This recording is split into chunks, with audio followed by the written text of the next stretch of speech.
ગાંધીનગરના રાયસનમાં આવેલી institute of advance and રિસર્ચનો 9મો દીક્ષાંત સમારોહ યોજાયો। મનસુખ માંડવિયા ઉપસ્થિત રહ્યા અને વિદ્યાર્થીઓને પદવી એનાયત કરવામાં આવી। સંસ્થાના રજિસ્ટ્રાર મનીષ પરમારે જણાવ્યું કે આ સંસ્થાનો આજે 9મો દીક્ષાંત સમારોહ છે અને સંસ્થામાં કુલ 3500 વિદ્યાર્થીઓ અભ્યાસ કરી રહ્યા છે। આ પ્રસંગે કુલ 315 વિદ્યાર્થીઓએ પોસ્ટ ગ્રેજ્યુએટ અને પીએચડી ડિગ્રી પ્રાપ્ત કરી।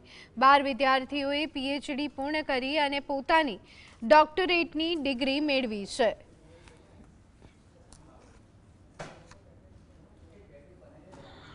યુનિવર્સિટીની વિવિધ વિદ્યાશાખાઓ જેવી કે biotechnology and bioengineering, computer science and technology, business and management, humanities and સાયન્સના કુલ 303 વિદ્યાર્થીઓને સ્નાતક તથા અનુસ્નાતક ક્ષેત્રે પદવીઓ પ્રદાન કરવામાં આવી છે। વધુમાં કુલ 12 વિદ્યાર્થીઓને ડોક્ટરેટની ડિગ્રી પણ એનાયત કરવામાં આવી છે। સાથે કુલ 15 વિદ્યાર્થીઓને તેમના શૈક્ષણિક સિદ્ધિઓ બદલ તેઓને ગોલ્ડ મેડલથી નવાજવામાં આવ્યા છે।